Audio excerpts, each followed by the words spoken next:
We have a few favorite dinners that we kind of cycle through every couple weeks and randomly throw in a new one. This is one of our favorites, and I'm going to be sharing it with you guys. And the best part about it is that it's 2 different meals in one. So the first one, it's just a chicken Alfredo, or you could just do an Alfredo pasta if you didn't want to have chicken in it.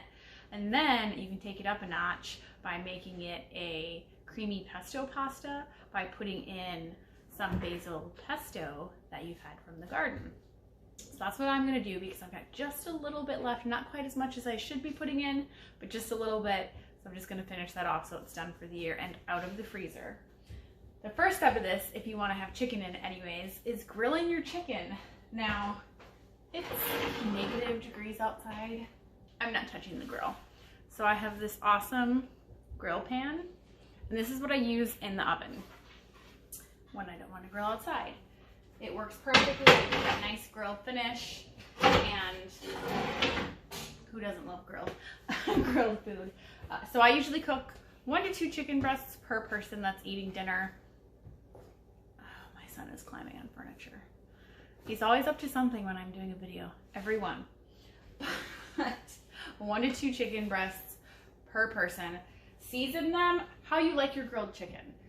So, you know, I change it up a little bit every time I cook it because it always gives it just a different flavor. But you don't want bland chicken. Nobody wants a delicious sauce and then bite into the chicken that it tastes like nothing. So my go-tos are always going to be parsley, garlic, a little bit of salt and pepper, maybe some paprika, maybe oregano, maybe, you know, chili flakes. It just kind of depends.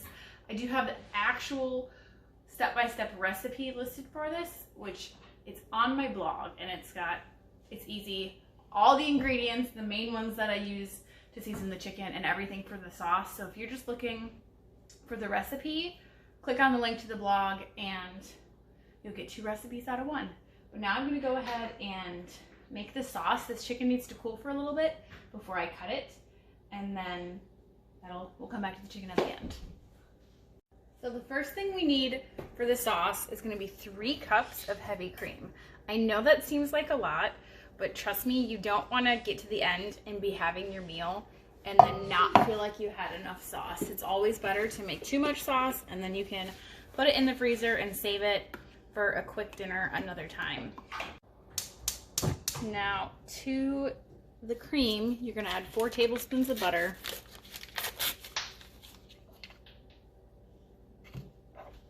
And a tablespoon of minced garlic. You don't want the temperature to be really high on this because you do not want to simmer the cream. So just a nice low temperature to get it going is the way to do it. Then we are just going to do a little pinch of black pepper. And I want a tablespoon of parsley. A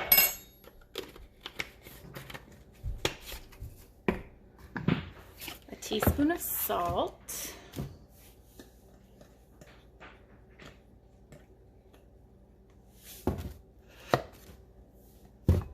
And a teaspoon of garlic powder.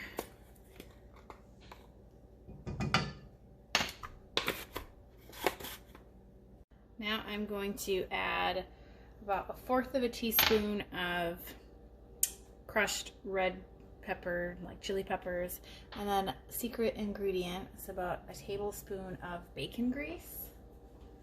If you're not saving your bacon grease for cooking, it's a big mistake.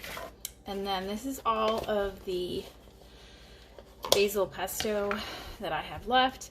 I don't measure when I make pesto. It's just basil mixed with olive oil and lots of garlic and a little bit of pine nuts and blended together, and then this was clearly frozen.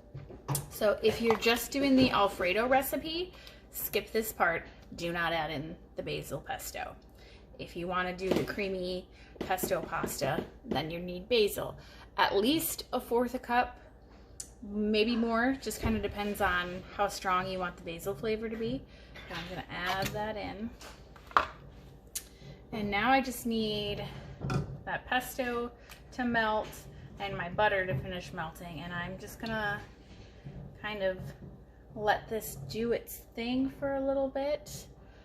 And we will get back to it. The very last thing you do is add the cheese. But this is gonna take a little while to melt, so I'm gonna go ahead and get my chicken sliced up and ready. All right, so everything has melted. It is cooking a little hotter than I would like it, but this is the best burner to use right now. This is when you're gonna wanna taste test it. If this doesn't taste good to you, you need to add more salt, maybe more garlic, whatever you think it's missing, just increase it a little bit at a time. Now we're gonna put in some Parmesan. All I have is this pre-shredded stuff. Obviously, fresh Parmesan would be even better. I have in do about 2 cups, which I think is a little more than what these bags call for. So I'm just gonna put in a bag and then we'll taste test it at the end. It is a little smarter to do the Parmesan a little bit at a time because Parmesan melts a little bit weirdly, but I'm gonna sit here and stir it so it shouldn't be a problem. All right, now that the cheese has melted enough, I'm gonna go ahead and add in my chicken. Slice the chicken to whatever size you guys want to eat. So if you just want little tiny bite-sized pieces, that's what you're gonna wanna slice it to. If you don't mind having a bigger piece, then slice it that size. You can skip putting the chicken in the sauce and just put it on top at the end. My family likes it better when the chicken is mixed in the sauce because apparently that's less work for them. So I'm gonna go ahead and get this all added in and mixed together. Okay, so this is all good and mixed together. I'm gonna move this to a different burner on a lower temperature. And now I need to start cooking my noodles. I use whatever noodles I have on hand. I am not particular in the least. I think it's a little silly to be super picky about noodles. So tonight, I'm going to be using no yolk egg noodles because that's what we have on hand. So I'm going to go ahead and get those noodles cooked, and then once that's done, this will all be ready to dish up. Okay, all done. Now I'm going to go sit down and eat this. It smells delicious, tastes delicious. I hope you guys try both of the recipes. Let me know what you think.